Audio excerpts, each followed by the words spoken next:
En muchas iglesias cristianas en todo el mundo hoy se dan cita para celebrar el acontecimiento, el milagro de la resurrección de Jesucristo, de que Él cumplió la promesa que hizo a sus discípulos mientras ellos caminaban con Él en esos primeros años de trabajar y servir junto a Él. Sin embargo, aún aquellos hombres y mujeres que lo seguían de cerca no lograron entender realmente cuáles eran las implicaciones de ese milagro tan precioso, hasta que lograron contemplar algo maravilloso. Es verdad, todos tenemos cicatrices, y las cicatrices cuentan una historia. Algunas de las cicatrices que llevamos cuentan la historia de algo que nosotros mismos nos hemos hecho a nosotros, por error, por accidente o muchas veces intencionalmente. Otras cicatrices, alguien más nos las ha provocado a nosotros, por error, por accidente o a propósito. Pero muchos también llevamos cicatrices que nadie puede ver. No son cicatrices físicas, externas, sino internas. Cicatrices de eventos que ocurrieron cuando éramos niños o aún en la edad adulta, que han marcado nuestra vida para siempre. Puede ser que las heridas hayan sanado, pero las cicatrices quedan para dar testimonio de que algo ocurrió y que hemos sobrevivido. Las cicatrices, por definición propia, significan que la herida ha cicatrizado, aunque muchas veces el recuerdo de esas cicatrices nos vuelve a llevar a la misma situación, lamentarnos por lo que ha pasado. Sin embargo, hay algo bien importante, y fue lo que escribió el autor Steve Maraboli cuando dijo: mis cicatrices cuentan una historia. Son un recordatorio de todas las veces que la vida ha tratado de romperme, pero ha fracasado. Son las marcas donde la estructura de mi carácter ha sido soldada. Sí, las cicatrices nos recuerdan a nosotros las heridas que hemos sufrido, pero la esperanza que tenemos de que sanarán a su debido tiempo. A mí me parece fascinante que en un día como hoy celebremos un acontecimiento que tiene que ver con cicatrices también. Cuando el apóstol Juan narra la historia de la resurrección de nuestro Señor y Salvador Jesucristo, él menciona que el Señor se presentó a sus seguidores no una, sino 2 veces, mostrando a ellos sus cicatrices, las cicatrices que sufrió en aquella cruz de Calvario, las cicatrices de ese cuerpo quebrantado por aquellos clavos que traspasaron sus manos, por aquella lanza que atravesó su costado. Sirvieron para validar su identidad delante de sus seguidores, pero más aún, para que ellos continuaran creyendo que Él en realidad era lo que Él siempre aseguró ser: el Hijo de Dios, el Salvador de la humanidad. La idea que nosotros tenemos que sustraer de este mensaje, basada en Juan capítulo 20, es la siguiente: la historia de la resurrección de Cristo, entendida correctamente, tiene el poder de convertir nuestras heridas en cicatrices de esperanza, cuando podemos contarles a otros lo bueno y grandioso que ha sido Dios con nosotros. Ellos quizá no creerán nuestras palabras, pero cuando ven nuestras cicatrices, ellos quizá pensarán 2 veces en poner su confianza en ese Rey y Señor. Las cicatrices de Cristo son cicatrices de esperanza. ¿Sabe por qué? Porque nos cuentan una historia que comienza y termina en amor. La historia del Hijo de Dios que tomó sobre sí mismo el pecado de la humanidad, esa enfermedad terrible que ocasiona el pecado, y las consecuencias: muerte y separación de Dios. Sin embargo, al tercer día, tal como Él lo prometió, Él se levantó de la tumba y les mostró sus cicatrices. Es curioso que el cuerpo de Cristo, como veremos a continuación, fue hecho de una manera perfecta después de su resurrección, excepto con una sola cosa: aún conservaba esas cicatrices. ¿Ya he puesto a pensar en eso? ¿Por qué lo hizo? ¿Por qué Él conservaría esas cicatrices si se levantó y era capaz de traspasar los muros y las puertas cerradas y atravesar las vendas que lo cubrieron? ¿Por qué decidió conservar esas cicatrices? Lo hizo por amor. Lo hizo por aquellos que lo seguían y estaban impregnados de dolor por la separación de su querido maestro, aquel a quien ellos seguían con tanta devoción. Lo hizo para que usted y yo pudiéramos reafirmar nuestra fe. Lo hizo para que muchos otros pudieran poner su confianza plena en alguien que de verdad tiene esperanza a las heridas que este mundo ocasiona. Por eso las cicatrices de Cristo son cicatrices de esperanza, porque se han convertido en una invitación para todos aquellos que viven sumidos en el dolor del pecado, de que en Cristo hay poder para sanar las heridas, de que en Cristo hay poder para restaurar nuestras vidas, de que en Cristo hay poder para levantarnos aun cuando hemos caído y nada parece ser lo suficientemente importante para llamar nuestra atención. Hay esperanza en esas cicatrices que nos muestran que aunque estemos derribados, jamás estaremos destruidos por la gracia y misericordia del Señor. ¿No es bueno nuestro Dios? Por eso tenemos que confiar en Él.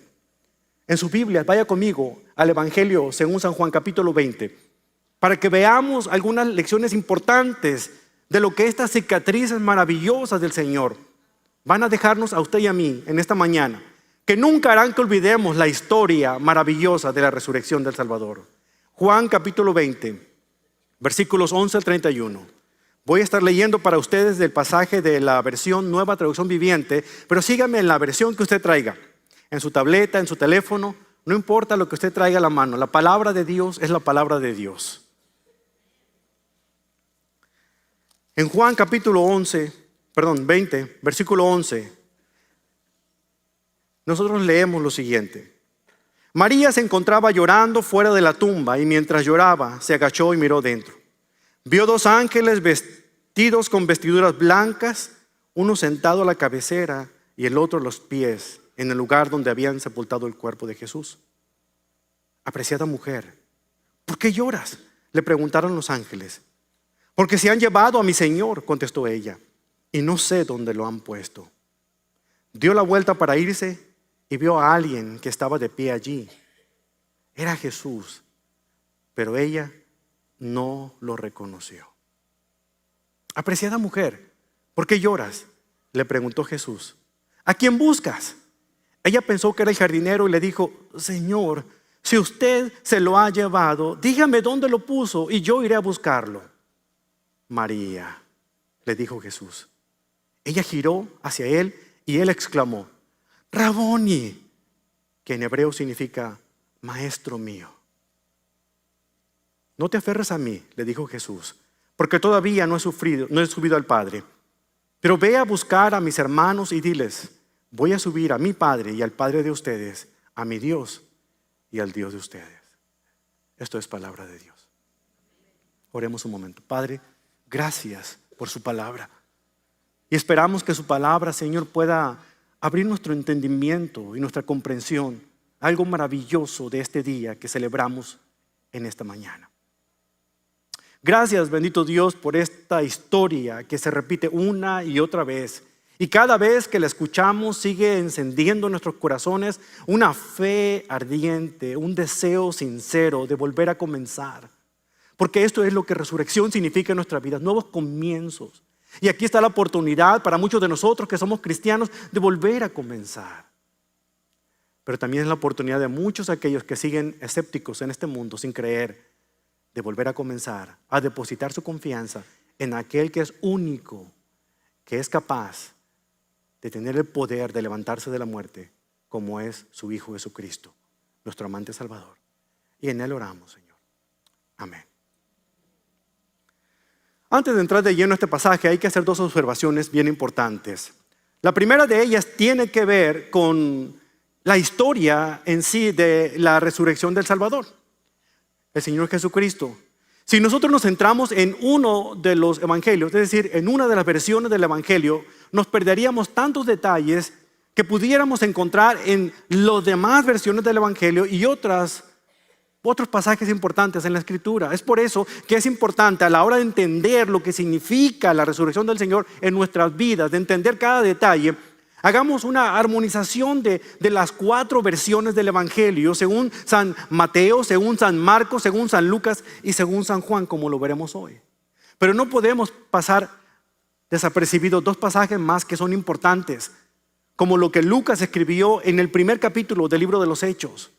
Y después lo que Pablo dijo en 1 Corintios 15. Toda esa masa de información nos ayuda a dar una idea más completa, una progresión lógica de lo que sucedió en esos 40 días entre la resurrección del Señor y su ascensión al Padre Celestial.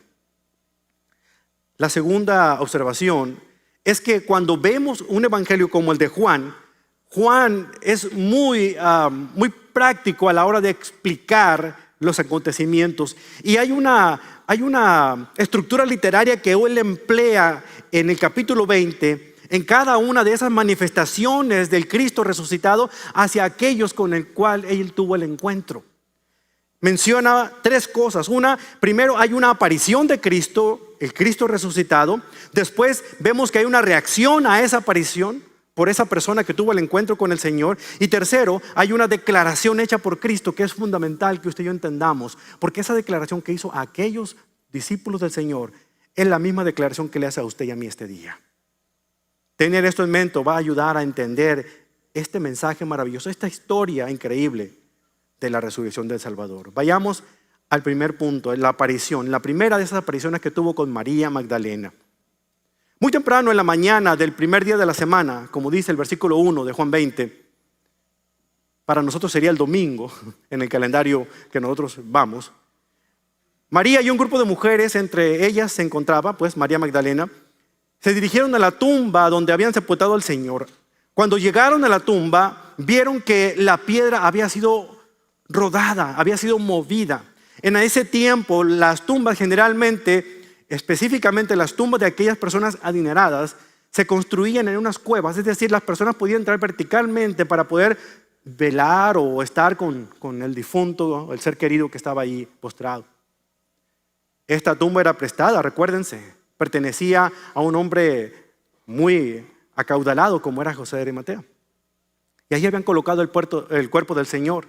Cuando María y las mujeres llegaron, vieron la piedra rodada, movida, y se asustaron. Como vemos aquí en el versículo 2, María salió corriendo, ni siquiera averiguó qué había sucedido. En su mente quizá pasaban 2 cosas. Una de ellas era que quizá los líderes de los judíos religiosos habían robado el cuerpo, se habían sacado el cuerpo del Señor. No les había bastado con haber llevado a Cristo a la cruz como para ahora haber profanado su cuerpo, y eso era difícil para ella sobrellevar. La otra cosa que pasaba por su mente tal vez era que, como era costumbre también en ese tiempo, algunos ladrones habían ultrajado la tumba y se habían robado ese cuerpo. María tomó una decisión apresurada, salió corriendo para avisarle primeramente a Pedro y después al discípulo amado llamado Juan, para contarles la historia, y les dijo lo que vemos aquí en el versículo 2 de Juan 20. Sacaron de la tumba el cuerpo del Señor y no sabemos dónde lo pusieron. Ellos que ella tiene en mente quizás eran los líderes religiosos o algunos ladrones o quizás el jardinero, como veremos más adelante, pero nunca pasó por su mente que el Señor hubiera resucitado. Menos que los discípulos hubieran hecho eso. Juan, Pedro, escucharon y no le creyeron. Sin embargo, corrieron para averiguar qué era lo que había sucedido. Cuando llegaron a la tumba, encontraron pues la piedra quitada. Juan miró solamente en la entrada y vio los lienzos en el lugar donde habían colocado al Señor y se quedó afuera. Pero Pedro, con la naturaleza impetuosa que tenía, entró a la tumba y empezó a observar todo en ese lugar. Y vio los lienzos, pero algo interesante ocurría. Aparte de los lienzos que vio, envuelto y enrollado como si todavía el cuerpo estuviera ahí, pero esfumado, como un capullo que ha sido desinflado. Había también los lienzos con los que envolvieron la cabeza del Señor. Como algunos aseguran, quizá era la forma en que vendaban la cabeza para que la quijada del Señor estuviera pegada en el lugar que correspondía y no se cayera, como suele suceder con los cadáveres. Estaba en esa forma. solo que desinflada. Y Pedro no entendía, pero entonces Juan empezó a razonar. Y entró y observó los lienzos y observó el paño que tenía en la cabeza y comprendió. El Señor ya no estaba ahí. Entonces vinieron a su mente las palabras que había leído en la Escritura, de que el Señor dijo que Él iba a resucitar de la muerte. Y entonces creyó. No creyó por lo que decía en la Biblia, creyó porque sus ojos vieron que algo milagroso había ocurrido en ese momento. Mientras que Pedro y Juan regresan a su casa, se olvidan de la pobre de María Magdalena, que había corrido detrás de ellos, pero ya se había quedado afuera. Y no le dijeron nada. Estaban confundidos, estaban pensando, tratando de razonar. ¿Será posible? No lo sabemos. Mientras tanto, María estaba llorando la pérdida del Señor. No solamente una vez, sino 2 veces, porque ahora ni el cuerpo estaba. Y ella lo único que deseaba era darle una sepultura digna, como Él la merecía. Entonces se levanta y decide echar una miradita dentro de la tumba. Y es aquí donde llegamos al versículo 11. María se encontraba llorando fuera de la tumba y mientras lloraba se agachó y miró adentro. Vio 2 ángeles vestidos con vestiduras blancas, uno sentado a la cabecera y el otro a los pies, en el lugar donde había estado el cuerpo de Jesús. Apreciada mujer, ¿por qué lloras?, le preguntaron los ángeles. Porque se han llevado a mi Señor, contestó ella, y no sé dónde lo han puesto. Es interesante que en la Biblia, cuando los ángeles se aparecen a las personas, lo hacen en apariencia de hombres, seres humanos de carne y hueso, no con alas ni aureolas como nos gusta pintar a los ángeles. Ocasionalmente los vemos de una manera majestuosa, pero es muy raro verlos en las escrituras de esa forma, como los querubines que vio Isaías cuando tuvo la visión del templo. Pero normalmente son en forma humana, masculina. Parecía que los 2 ángeles no hicieron ningún esfuerzo por identificarse ellos como seres celestiales. Ni siquiera le informaron a María que Jesús no estaba allí. ¿Se dan cuenta? Tal vez fue porque nuestro Señor tenía que hacer eso personalmente, y así fue. Del dolor que le dio de ver a esos hombres ahí, de no encontrar al Señor y responder la pregunta y contestarles por qué lloraba, se da la vuelta para salir de la tumba cuando otra figura sale a su paso. Como leemos en el versículo 14, era el propio Señor. Dio la vuelta para irse y vio a alguien que estaba allí de pie. Era Jesús, pero ella no lo reconoció. La aparición de Jesús fue tan inesperada que ella no sabía que era Jesús. Tal vez eran las lágrimas que tenía. Por eso es que el dicho muy latino, lloras como una Magdalena, porque esta mujer se la pasaba llorando por su amado Salvador, mostrando el amor que tiene. Y las lágrimas no le impidieron ver y reconocer a su amado. El objeto de su amor estaba enfrente de ella y ella no podía reconocerlo por el dolor que sentía. O tal vez era la niebla que podía haber estado afuera en esa tumba del huerto. Pero tal vez era porque ella hubiera pensado todo, como ya lo vimos, menos una cosa, que su amado Salvador de verdad había resucitado. El amor que sentía la había cegado para reconocer lo obvio y se había perdido de la noticia más importante. Escuchó la pregunta de este ser que tenía enfrente a ella, similar a la de los ángeles, que le dijo: aquí, apreciada mujer, ¿por qué lloras? Pero agrega una pregunta más: ¿a quién buscas? Jesús sabía por qué ella estaba allí llorando. Él lo sabía muy bien. Sabía que la tumba vacía le causaba un gran dolor. Él sabía que estaba buscando su cuerpo. Sus palabras le indican a María que él sabe algo de su dilema. Y ella pensó que ese hombre era el jardinero. Y le dijo: Señor, si usted se lo ha llevado, dígame dónde lo puso y yo iré a buscarlo. El amor la ciega. Fíjense, una mujer del calibre de María Magdalena, del temple de María Magdalena, ¿cómo iba ella a cargar el cuerpo de Jesús por ella misma? Vean cómo a veces no pensamos ni racionalizamos cuando el dolor nos ciega. Lo único que queremos es algo que mitigue nuestro dolor. En eso ella escucha. Y esta fue la reacción maravillosa de María. Ella oye y entonces cree.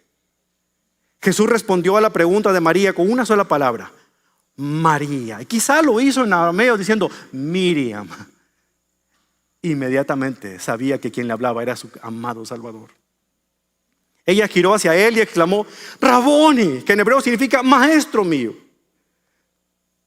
Aquí vemos cómo el Señor cumple esas palabras maravillosas cuando dice que las ovejas oyen la voz de su pastor y ellas lo reconocen porque son suyas. ¿Cómo reaccionaría usted si escuchara la voz de su Salvador diciendo su nombre? ¿Lo reconocería? ¿Podría usted saber que es el Señor el que le habla?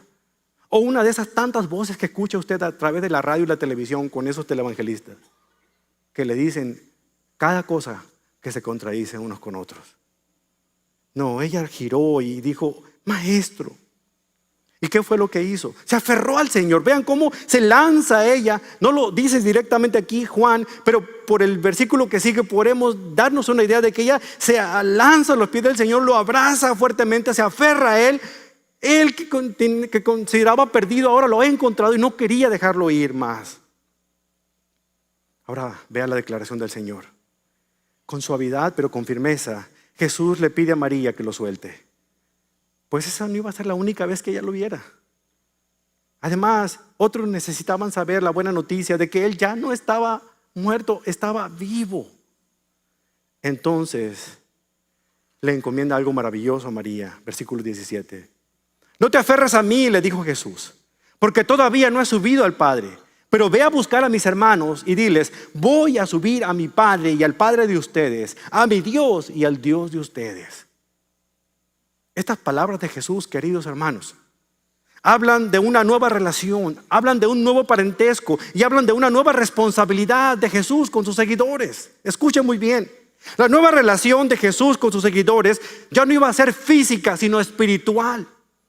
Al igual que María, hay personas que se aferran a Dios y quieren solamente centrarse en Él y alabarle a Él y ir a todos los programas que tiene la iglesia y participar en todas las cosas porque quieren solamente llenarse de Él, pero se olvidan de algo importante. Hay otros que todavía no saben que Él vive. Y Él espera que sean sus seguidores los que comuniquen la buena noticia a esas personas que todavía no le aceptan, no le conocen.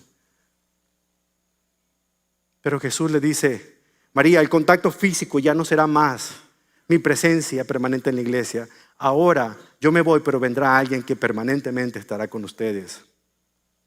Se llama Espíritu Santo. Él los va a consolar. Él les va a enseñar. Por lo tanto, ese apego físico de María tendría que dar paso a una relación mucho más grandiosa, que era una relación espiritual. Porque ahora Jesús, que estaba temporalmente con ellos, mientras estaba físicamente con ellos, estaría permanentemente viviendo dentro de sus vidas cuando ellos creyeran en Él y confiaran en Él como Salvador. No, nuestra condición como creyentes en este siglo XXI, en muchos aspectos es mejor como aquella condición que tenían los seguidores del Señor. Porque ustedes y yo tenemos la revelación completa de la Biblia. Y sabemos lo que significa que Cristo ha resucitado. Nosotros celebramos que Cristo resucitó en una mañana como esta, con cantos, con glorias, con aleluyas. Pero estas personas en esta primera resurrección estaban confundidos, temerosos, como vamos a ver en la siguiente aparición que tuvo Jesús a sus discípulos. Pero veamos otra relación. La relación de Jesús con sus discípulos sería diferente. El parentesco de Él sería diferente. Ya no iba a tratarlos más como sus amigos. Ahora serían sus hermanos. Antes Él había dicho en Juan 15:15, ya no los llamaré esclavos, porque el amo no confía sus asuntos a los esclavos. Ustedes ahora son mis amigos, porque les he contado todo lo que el Padre me dijo. Ahora son hermanos. Juan 1:12 dice, las palabras de Jesús, voy a subir al Padre y al Padre de ustedes, confirman esto. Aquí en Juan 22. Eso indica en el carácter de la relación única que Él tendría con ellos a partir de ese momento, gracias a su resurrección. Y había una nueva responsabilidad. María era responsable de testificar acerca de su resurrección. Ella era la receptora de 4 gracias especiales. No solamente vio a los ángeles, también vio a Jesús. Lo vio resucitado. Luego fue la primera en verlo vivo y ser la vocera de las buenas nuevas de salvación. Los cristianos en la actualidad también somos receptores de una gracia especial. E igualmente hemos recibido la responsabilidad de testificar al mundo que Cristo vive. ¿Lo cree usted? La respuesta inmediata de María fue obediencia. Pero antes de obediencia fue creencia. Porque para ella la fe se demuestra con la obediencia y no pueden separarse. No me digas, hermano, que tú crees en Dios cuando tú no obedeces a Dios. Es fácil decir que creemos en Dios. Es más, dice la palabra del Señor que aún los demonios creen y tiemblan, a diferencia de muchos de nosotros. Pero si usted dice que cree en Dios, usted se lo demuestra. ¿Cómo demuestra usted su amor a Dios? ¿Con flores? ¿Con una tarjetita de San Valentín? No, ¿verdad? Usted demuestra su amor a Dios obedeciendo. Esa es la única manera en que Él entiende que verdaderamente le amamos, cuando le obedecemos. ¿Y qué es lo que tenemos que obedecer? Que podamos nosotros ser testigos fieles de lo que Él ha hecho, de lo que Él ha encomendado. La segunda aparición de Cristo se manifiesta aquí adelantito. Y fue a los discípulos menos uno de ellos, Tomás. La escena cambia, vemos a los discípulos del Señor encerrados bajo candado en el aposento alto donde celebraron la última Pascua quizá. Estaban ahí por temor, por varias razones. Una, ellos eran seguidores de este hombre que habían crucificado por sedición. Ahora ellos temían que pasara lo mismo con ellos. Pero también estaban encerrados porque se había ocurrido un rumor. En este momento la aparición se hizo un domingo por la tarde. El mismo domingo de resurrección, solamente que por la tarde, en la noche. Estaban a puerta cerrada. Ellos ya habían escuchado el rumor, habían escuchado de María y de las mujeres el testimonio de que Él había resucitado. Ahora comenzaban ellos a escuchar de que se corría el rumor de que los discípulos habían robado el cuerpo de Jesús, tal vez. Y recuerden que, de acuerdo al Evangelio de Mateo, los romanos habían puesto un sello en esa tumba para que nadie pudiera violentar ese sello y abrir la puerta. Entonces, de alguna otra manera, ellos temían que confundieran y creían que ellos mismos lo habían robado y buscaran las autoridades para poder darles a ellos el castigo que merecían. Tenían temor. Entonces, de manera milagrosa, ocurre algo inesperado. Jesús estaba de pie en medio de ellos, como dice el versículo 19. ¿Sí? Las puertas no lo detuvieron, hermano. La tumba, cuando la vemos que está abierta, no significa que la puerta de la tumba se abrió para que Jesús saliera. La puerta de la tumba se abrió para que los demás pudieran entrar y vieran que Él ya no estaba allí, que había resucitado. Y ese es el milagro de la resurrección. Juan incluye este detalle para ilustrar algo bien importante acerca del cuerpo de Jesús. No era como la resurrección de Lázaro, aquel amigo de Jesús, hermano de Marta y de María, que cuando el Señor lo resucitó, Él resucitó con un cuerpo común y corriente, sujeto a las limitaciones de este mundo. El cuerpo de Jesús no estaba sujeto a las limitaciones, era perfecto en todos los sentidos, excepto que tenía esas cicatrices. Vea cuál fue la reacción de ellos. Oyeron, pero no creyeron. Aparte del temor que invadía a estos hombres, ellos debieron haberse sentido aterrorizados, incrédulos. Juan y Pedro estaban entre ellos. Eso es una evidencia palpable de que ellos habían creído, pero estaban todavía entre una y otra para creer y confiar. Dice Lucas en esta porción del Evangelio que ellos creyeron que cuando Jesús se aparece en medio de ellos creyeron que vieron un fantasma. Lucas 24:37. Ya que Jesús se había aparecido a María Magdalena, a otros discípulos, ahora el Señor los calma y les dice: tranquilos, soy yo.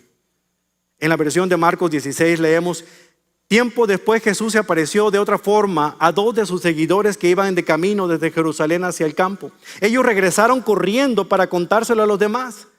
¿Usted recuerda a los dos hombres del camino de Maús? Ellos estaban ahí también reunidos. Ellos estaban dando testimonio. María, las mujeres habían dicho. Estaban todos reunidos, estaban con temor, con miedo. Y todavía el Señor se aparece. Ellos reaccionan con miedo, con temor, con sorpresa, porque creen que lo que ven es un fantasma. Entonces vieron y creyeron. Traspasando esas paredes, el Señor les dice estas palabras: la paz sea con ustedes. Pero esta no es cualquier paz. Él había prometido darles una paz diferente a la del mundo, una paz interna, una paz del corazón, una paz de la mente, una paz que era capaz de tener tranquilidad en medio de la tempestad. Mi paz os dejo, mi paz os doy, Juan 14:27. La paz de Cristo es una paz diferente, hermanos, a la que el mundo proclama tener. Después de haberlos calmado con estas palabras, les dice a ellos, les da pruebas de lo que dice y de que es Él en realidad el Señor resucitado. Versículo 20. Mientras hablaba, les mostró las heridas de sus manos y de su costado. aquí vemos algo interesante que Juan está diciéndonos. Dice que Jesús mostró sus cicatrices de esas heridas en sus manos y el costado para tranquilizarlos y que ellos tuvieran fe que Él era en realidad Jesús con el que ellos habían estado. Lucas registra este pasaje diciendo: miren mis manos, miren mis pies, pueden ver que de veras soy yo, tóquenme y asegúrense de que no soy un fantasma, pues los fantasmas no tienen cuerpo como ven que yo tengo. Lucas 24:39. Jesús convenció a sus discípulos de su resurrección. Él les demuestra con evidencia, mostrándoles sus manos, esas cicatrices de los clavos y de aquella lanza que traspasó su costado. No había error en el hecho de que esas heridas mostraban que era Él en realidad el que había muerto en la cruz. Cuando al fin lo reconocieron, los discípulos se llenaron de gozo, pero no antes de que Él les ofreciera la prueba definitiva. ¿Cuál cree que fueron? De acuerdo a Lucas 24:41, veo que están aquí en medio de la cena. ¿No tienen por ahí un pescadito frito que me puedan compartir conmigo? A lo mejor unas pupusas y unos tacos ahí al pastor. Él les dijo que lo invitaran a comer. ¿Tienen aquí algo para comer? Le dieron un pedazo de pescado asado y Él lo comió mientras ellos miraban. Porque los fantasmas no comen. Otra evidencia fuerte para estos incrédulos de los discípulos, que entonces corroboraron que era su Señor el que estaba ahí con ellos. Y vean la declaración de Jesús, ahí en el versículo 21. Cuando los discípulos finalmente se convencieron de que Él había resucitado, el Señor procedió a darles estas instrucciones. Dice, una vez más les dijo: la paz sea con ustedes. Como el Padre me envió a mí, así yo los envío a ustedes.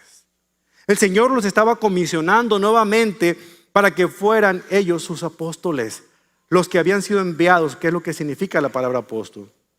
Así como el Padre envió a Jesús para mostrar al mundo el amor que Él les tiene, ahora Jesús les ordena a sus discípulos que vayan y hagan exactamente lo mismo. Él sopla sobre ellos y les dice: reciban el Espíritu Santo. Y no voy a entrar en detalle porque ese es tema para otra predicación, pero aquí no estaba dándoles el Espíritu Santo como algunos aseguran, un pedacito y luego les daba más. Aquí estaba hablando de algo simbólico, aquí estaba hablando de una representación maravillosa, donde les estaba diciendo: vean esto que voy a hacer con ustedes. En un tiempo no muy lejano, voy a cumplir la promesa que les he dicho, de que cuando yo me vaya, enviaré a alguien que estará siempre con ustedes. Y ese es el Paracletos, ese es el Espíritu Santo, como vemos en Hechos capítulo 2. Aquí el Señor les estaba diciendo, realmente con esta acción de soplar sobre ellos y decirles: reciban el Espíritu Santo, diciéndoles: el Espíritu Santo va a llegar a ustedes no con cualquier otro ser humano, sino solamente a través de mí. Yo se los voy a enviar a ustedes. Él lo enviaría a la iglesia. ¿Para qué? Para consolarla, para capacitarla, para que ellos pudieran hacer la obra que Él les encomendaba y tuvieran el poder para hacer obras maravillosas en su nombre. Luego en el versículo 23 Jesús le dice: si ustedes perdonan los pecados de alguien, esos pecados serán perdonados. Si ustedes no los perdonan, esos pecados no son perdonados. Y no saca el texto de contexto diciendo que aquí está el argumento por el cual hay sacerdotes que perdonan pecados. No, los discípulos no perdonaban pecados. Ningún ser humano puede perdonar pecados, solamente Dios. Los discípulos tenían el maravilloso privilegio de anunciar el mensaje del perdón a través de la fe en Jesucristo. Esa gracia del perdón que únicamente venía cuando depositamos nuestra confianza en Cristo Jesús como nuestro Señor y Salvador. Entonces, los discípulos podían decir: entonces, por esa fe que tienes en Jesús, la Biblia declara que tus pecados son perdonados. Y ese privilegio lo ha conferido a la iglesia. Ese privilegio lo tienen todos los cristianos, de poder anunciar el mensaje de que hay perdón de pecados para aquellos que confían en Jesús como Señor y Salvador. No importa qué tan grande sea tu pecado, no importa qué tan fuerte sea la situación que has cometido en tu vida, aún ese pecado tan fuerte que tú mismo no te perdonas, Dios te dice: tu pecado tiene perdón y yo quiero perdonarte en este día. El apóstol Pablo más tarde resume la tarea de los discípulos y la tarea de ustedes y yo como seguidores del Señor, cuando dice que Él nos ha dado a nosotros el ministerio de reconciliar a la gente con Él. Pues Dios no estaba en Cristo reconciliando al mundo consigo mismo, no tomando más en cuenta el pecado de la gente, y nos dio a nosotros este maravilloso mensaje de reconciliación. Así que somos embajadores de Cristo. La tercera y última aparición. Los discípulos, incluyendo a Tomás, estaban reunidos ahora. Pero la aparición de Cristo sucede no el mismo día, sino 8 días más tarde, el siguiente domingo. Cuando Jesús se apareció a los discípulos la primera vez, no estaban todos juntos. Tomás no estaba, nadie podía culparlo. Tomás a lo mejor se sentía defraudado, desanimado, triste. Aquel hombre en el cual había depositado su confianza había muerto, y ahora ¿qué iba a hacer de su vida? Había dejado muchas cosas por seguirle. Tomás era el tipo de pesimista, hermanos, el tipo de negativista y melancólico. Aquel que miraba el vaso medio vacío, no medio lleno.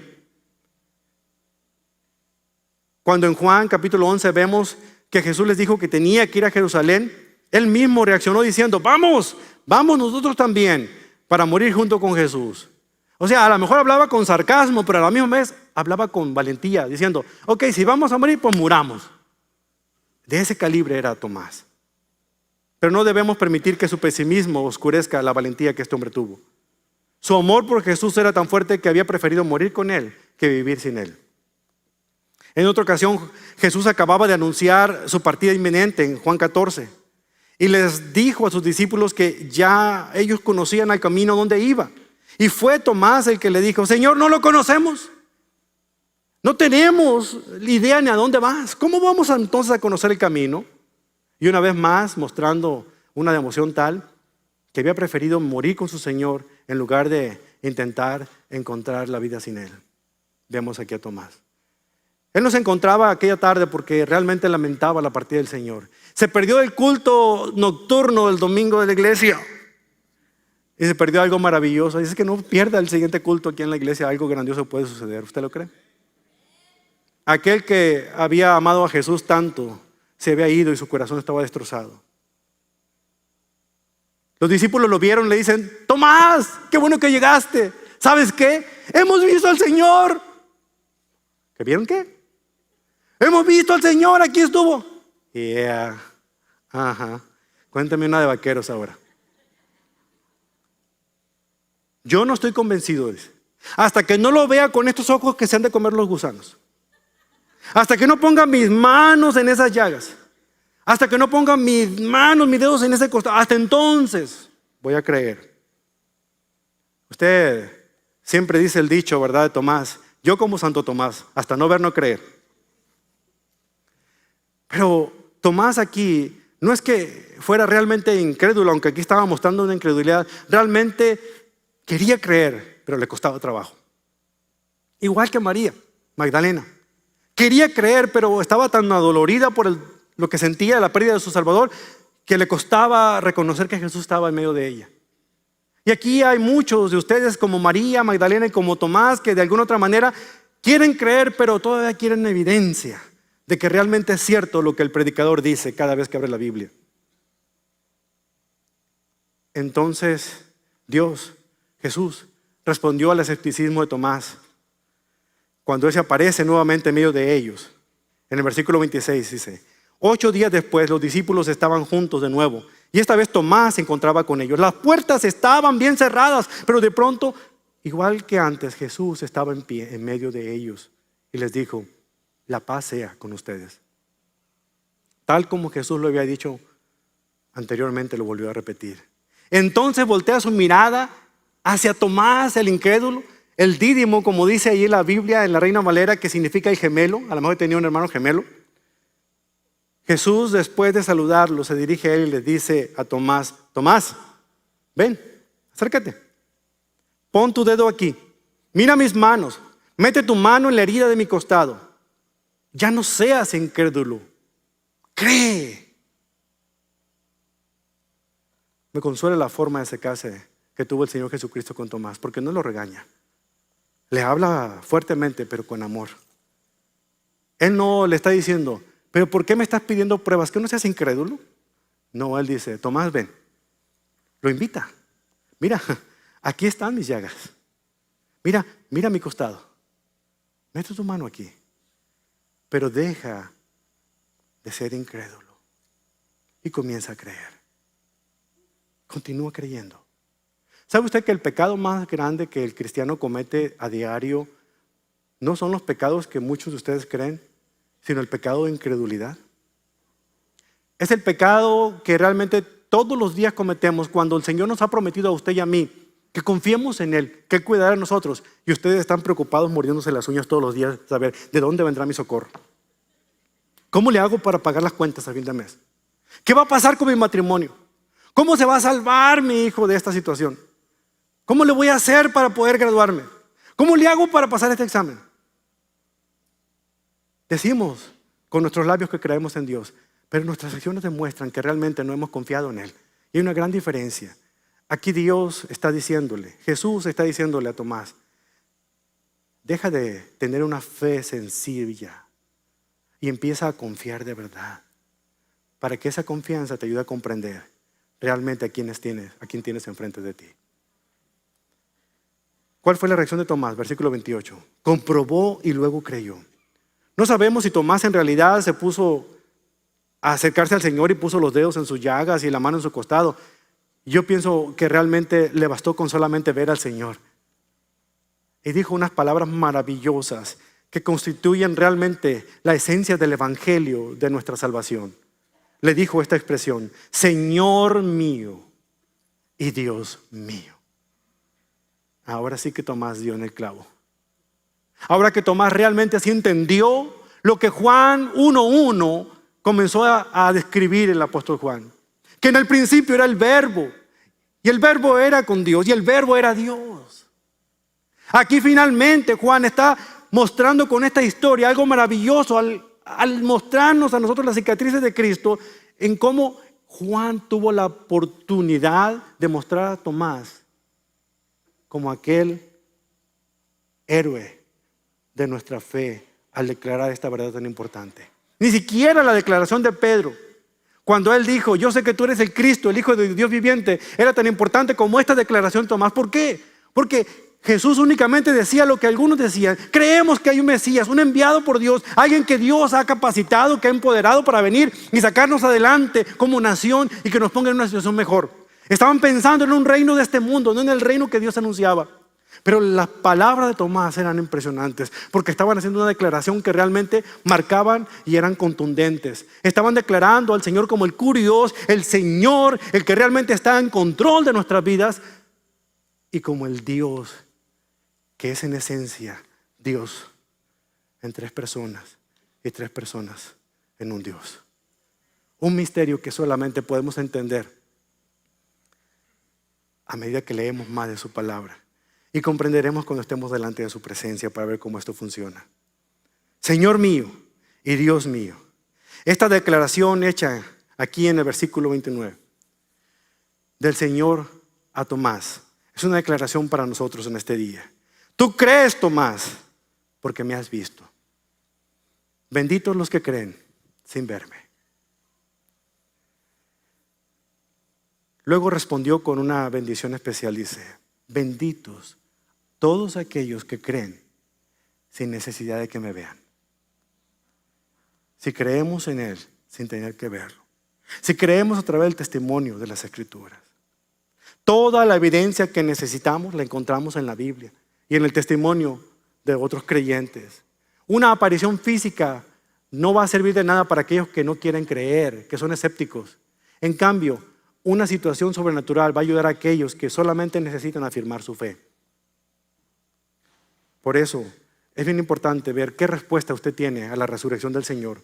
¿Qué respuesta usted tiene a esas cicatrices que el Señor muestra en esta evidencia palpable como a los discípulos?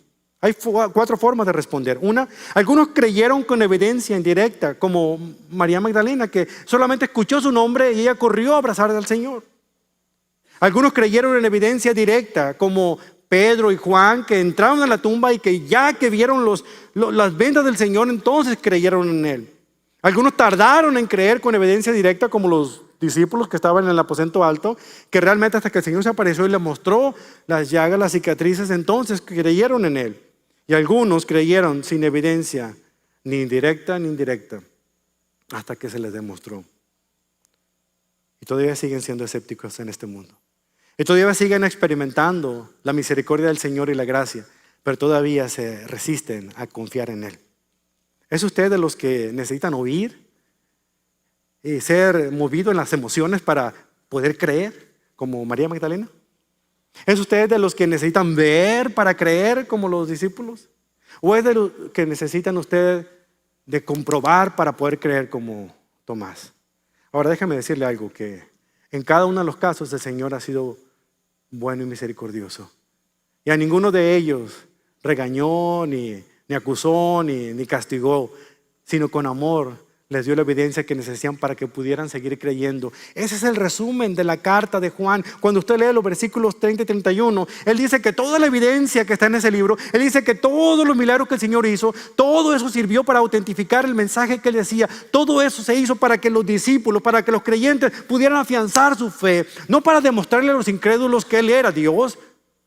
Jesús no daba señales en demanda a los que lo pedían, solamente a los que él consideraba que quería que su fe afianzara. Usted quiere milagros, crea en Dios, pero no pida milagros para creer.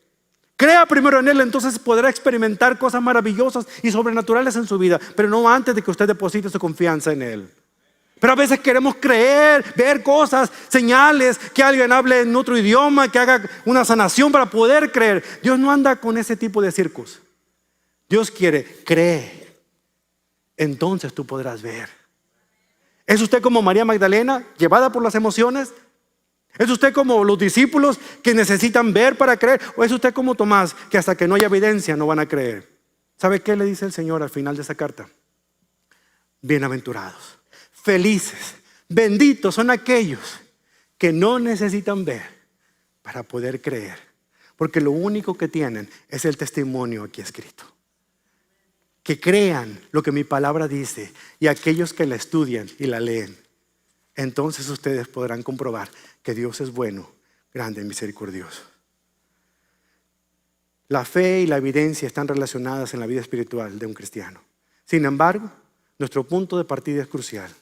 La confianza de Dios debe venir primero. Entonces la evidencia será útil. Si la confianza está supeditada a la evidencia, entonces aun cuando hay un milagro delante de nosotros no vamos a creer. Yo lo pongo de esta manera: negarse a creer más evidencia lleva a la confusión. Disposición a creer más evidencia resulta en confianza. Cada vez que me encuentro yo con un escéptico, alguien que me pide pruebas antes de creer, yo no pierdo mi tiempo para tratar de demostrarle que Cristo es el Hijo de Dios. He perdido bastante tiempo en cosas y debates inútiles, hermanos. En lugar de eso me enfoco en el verdadero problema de esa persona, que es su propia vida espiritual y su necesidad de un Salvador. Cuando una persona espiritualmente perdida llega a un acuerdo con su pecado, entonces su creencia lógica se va por la ventana y empiezan ellos a darse cuenta de que tienen una necesidad más grande. Porque déjenme decirles una cosa, casi, sin temor a equivocarme, casi todos los casos de aquella gente que es escéptica, que no quiere creer en Dios, tiene en su historia una cicatriz causada por una persona que decía ser cristiana, pero que no lo era en realidad y demostró todo lo contrario. Y su herida fue lacerada y su cicatriz fue marcada, que él o ella jamás han querido voltear sus ojos a Dios. Por eso es importante que usted realmente hoy tome una decisión, que pueda hacer como Tomás y decirle al Señor: Señor mío y Dios mío. ¿Por qué esas palabras son importantes? Porque si usted le ha dicho al Señor que es su Salvador, bien, usted ya tiene parte del mensaje comprendido del Evangelio. Pero si usted no le dice al Señor que Él es su Señor, significa que usted no se ha rendido completamente a Él para que Él sea el que diga y haga en su vida todo lo que Él quiere hacer, y usted deje de estar estorbando. ¿Quiere usted que el Señor sea su Señor? Ríndase, sométase a Él. Deje de estar luchando, deje de estar pidiendo evidencia, deje de estar pidiendo milagros. Es hora de que usted rinda su corazón y se entregue completamente a Él. Y que Él lo guíe, lo lleve, lo toque, lo transforme. Solo así va a comenzar a experimentar a ese Dios en el que usted ha querido creer desde hace mucho tiempo. Ahora entendemos por qué el Señor reservó esas cicatrices, para que lo vieran sus discípulos. Porque sus cicatrices mostraban algo maravilloso. Mostraban una historia de amor, de compasión y de salvación, para que todo aquel que en Él crea no se pierda, mas tenga vida eterna. Ese es el Dios en el que creemos. Esas son las cicatrices benditas. Las cicatrices del Señor son una invitación para que usted y yo podamos sanar nuestras heridas de incredulidad, de pecado, y podamos dar sanidad a otros que desesperadamente buscan a un Salvador. Aprenderá usted a decirle al Señor en este día: Señor mío y Dios mío. Póngase de pie.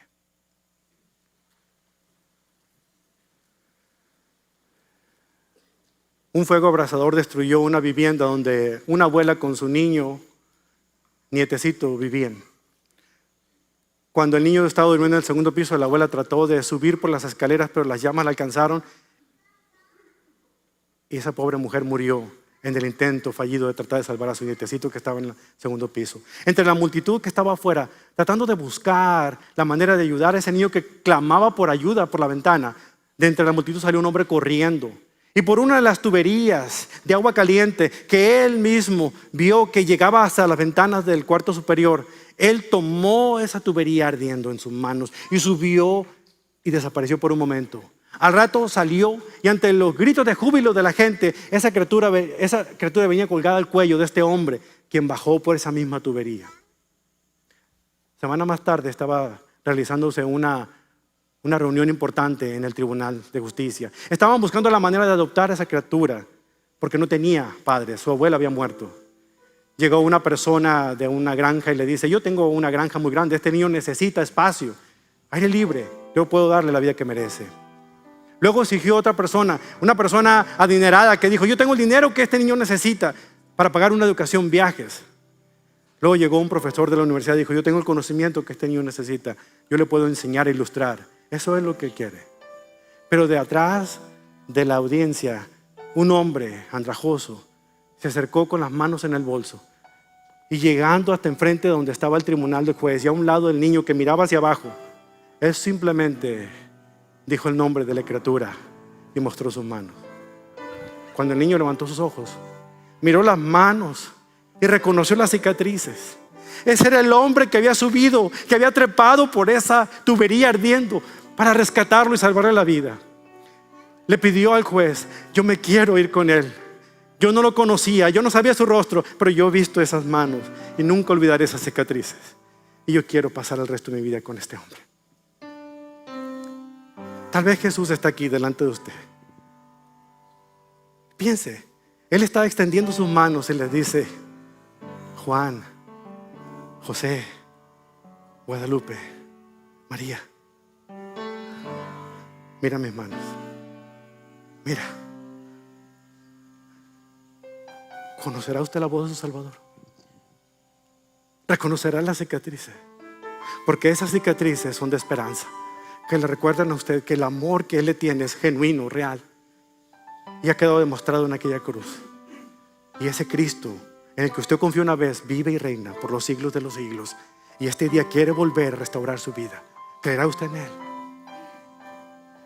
A lo mejor usted nunca ha confiado en Jesús como su Señor y Salvador, pero este puede ser el día que lo haga. Aquí habrá personas, creyentes aquí en esta iglesia, que pueden orar por usted, para que usted entienda lo que significa la salvación. Pero también a usted que ya es creyente, le hace falta volver a reconectar con el Señor.